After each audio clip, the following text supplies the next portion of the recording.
Hi, I'm Marilyn Suttle. I'm a customer service expert and co-author of Who's Your Gladys and Taming Gladys, the Busy Leader's Guide to Creating Fierce Customer Loyalty. Well, I've got three before and afters to share with you today on how to take that customer experience from eh to great. Okay, so if you're like me, you've been doing some holiday shopping, and the other day my husband and I are shopping. We're in a long line, and luckily we picked the right line because it moved fast. When we got up to the cashier, she greeted us, and I'm thinking, man, look at her go. She took our order and just whipped it, into shape and out. We were ready to go.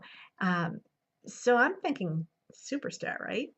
Well, my husband, he slides his card in the machine and gives it to her. And she asked, could I see your ID?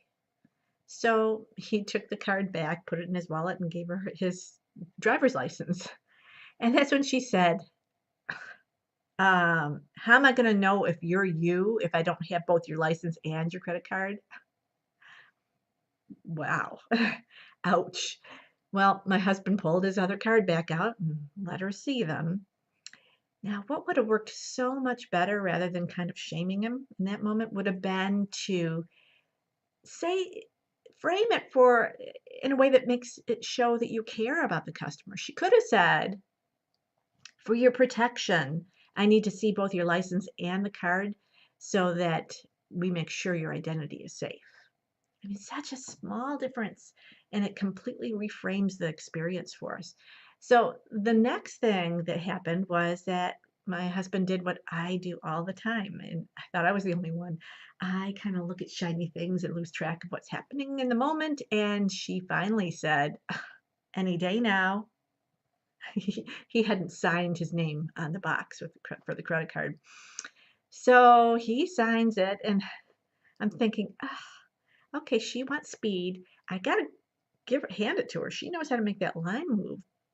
But this frustration, this like attitude wasn't really very customer friendly. What would have worked better would have heard just simply saying, as soon as you sign, you'll be all set to go.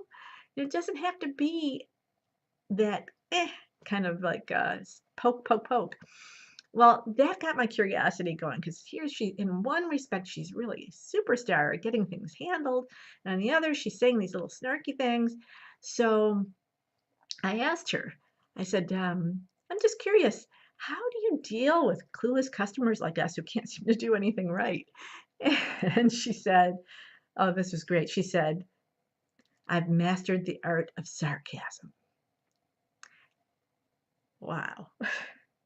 And then I had to think, well, really, what she's saying is she's found a way to self-soothe.